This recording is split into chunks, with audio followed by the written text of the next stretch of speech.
New Satpura ITI के YouTube channel पर आप सभी का स्वागत है। अपनी यूनिट चल रही सिंगल फेस AC सर्किट और आज का आपके पास टॉपिक है RC सीरीज सर्किट। पिछली वीडियो में अपन ने RL सीरीज सर्किट के बारे में पढ़े थे, आज अपन पढ़ेंगे RC सीरीज सर्किट के बारे में। तो RC सीरीज सर्किट का सर्किट डायग्राम आपके सामने दिख रहा है। इस सर्किट की रेजिस्टेंस R ओम और कैपेसिटेंस C फैराड है। इस सर्किट में जब V वोल्ट आरोपित किया जाता है और F फ्रीक्वेंसी आरोपित किया जाता है, तब अपन देखते हैं कि रेजिस्टेंस के सिरों पर होने वाला वोल्टेज ड्रॉप VR है, जबकि कैपेसिटेंस के सिरों पर होने वाला वोल्टेज ड्रॉप VC होगा।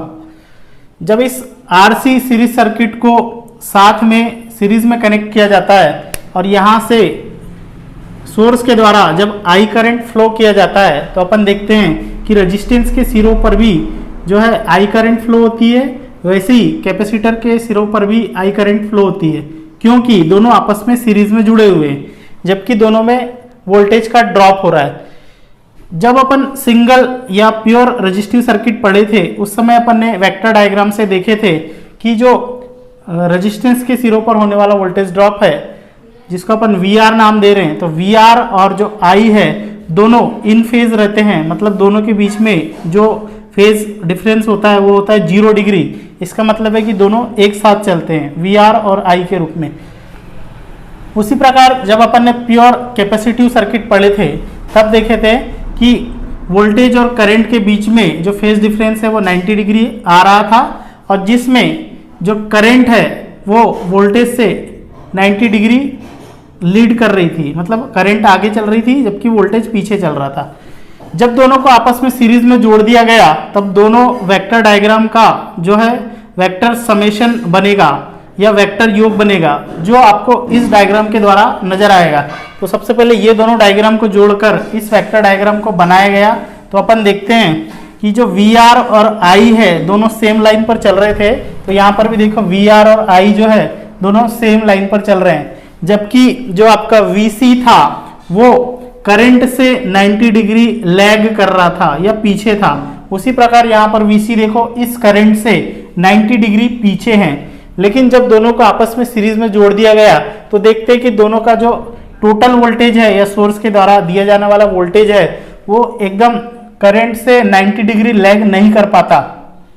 या फिर अपन बोल सकते हैं कि जो सोर्स के द्वारा दिया जाने वाला वोल्टेज है वो करंट से सिर्फ थीटा डिग्री लैग करता है या पीछे रहता है।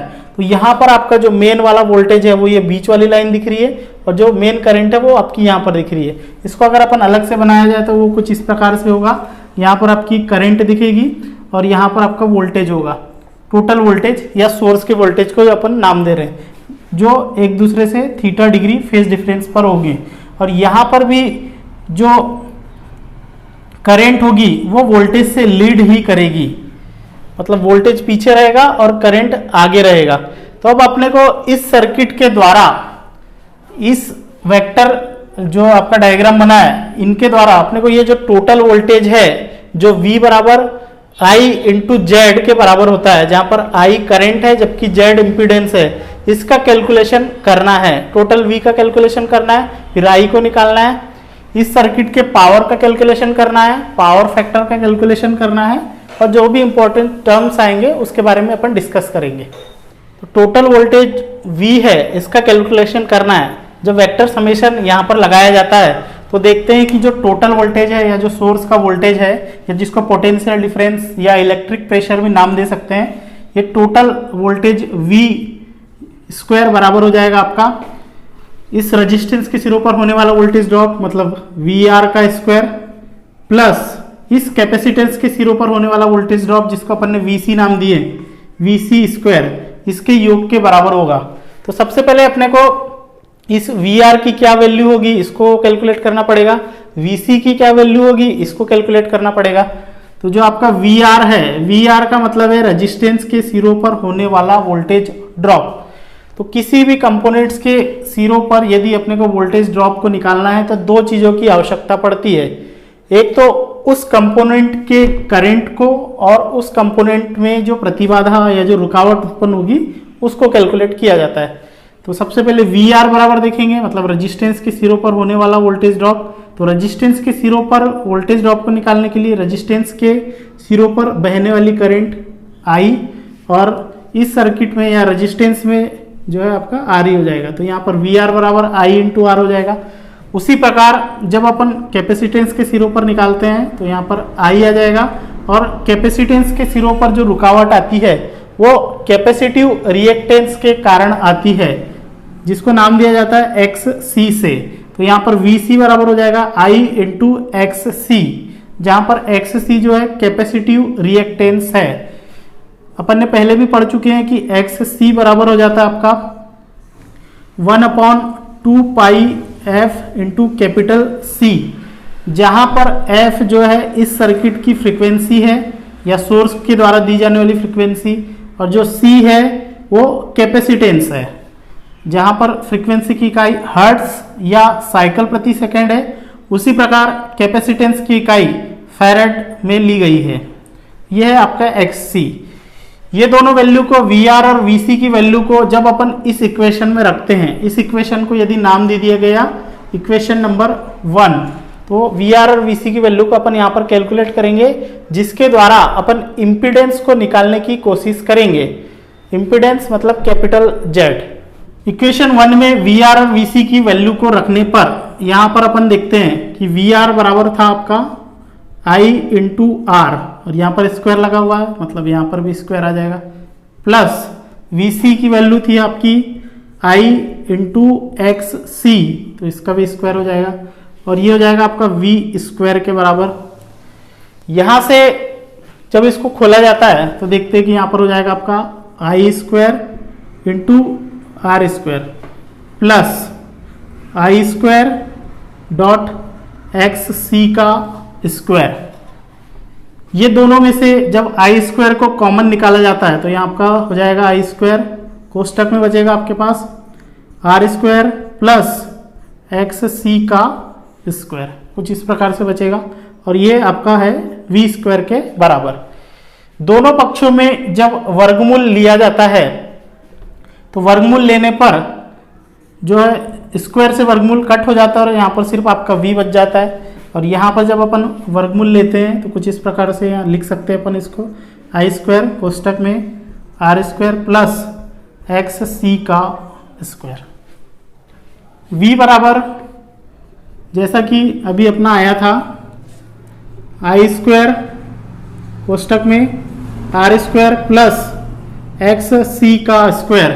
जब इस स्क्वायर को देखते हैं तो ये स्क्वायर से वर्गमूल कट हो जाएगा, या फिर अपन बोल सकते हैं कि ये जो आई है ये आपका बाहर आ जाएगा और कोष्टक में बचेगा आपका are square plus X C का स्क्वायर, जो आपके इक्वल है v के।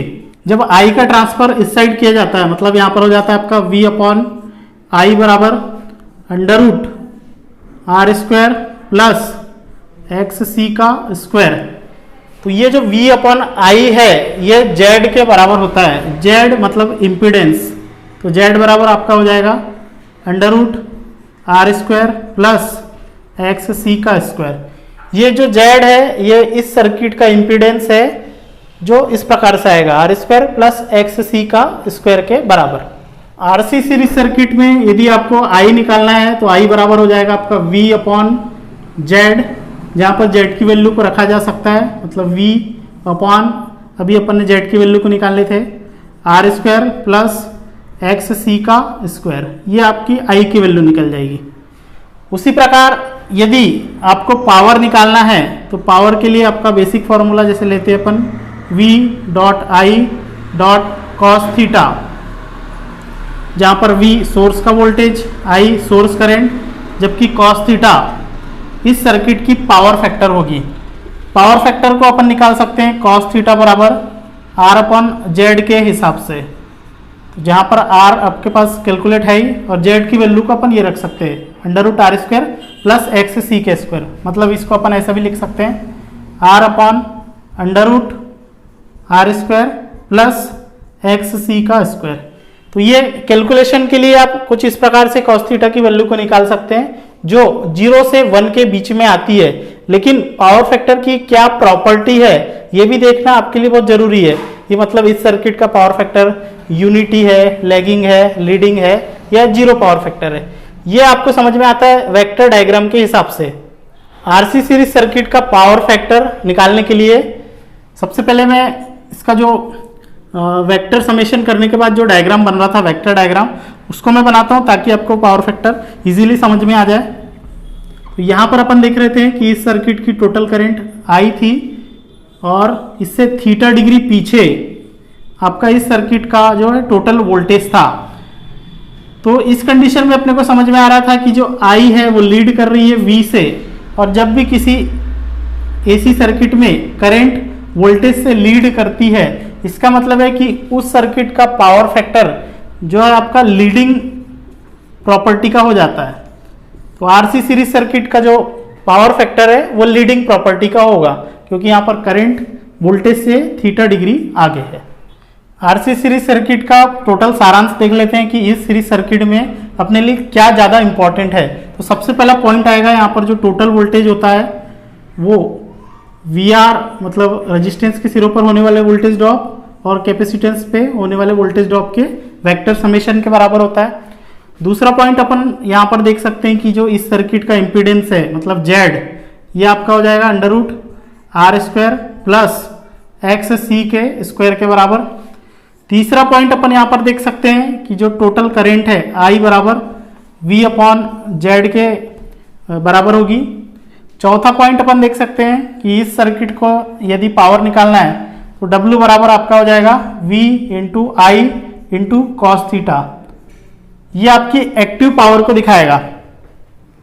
और एक और पॉइंट, पांचवा पॉइंट जो है इस सर्किट का जो पावर फैक्टर है मतलब cos थीटा, ये लीडिंग प्रॉपर्टी का होगा, क्योंकि यहां पर करंट वोल्टेज से थीटा डिग्री आगे की ओर होती है। अगले वीडियो में अपन आरएलसी सीरीज सर्किट के बारे में पढ़ेंगे। Thank you.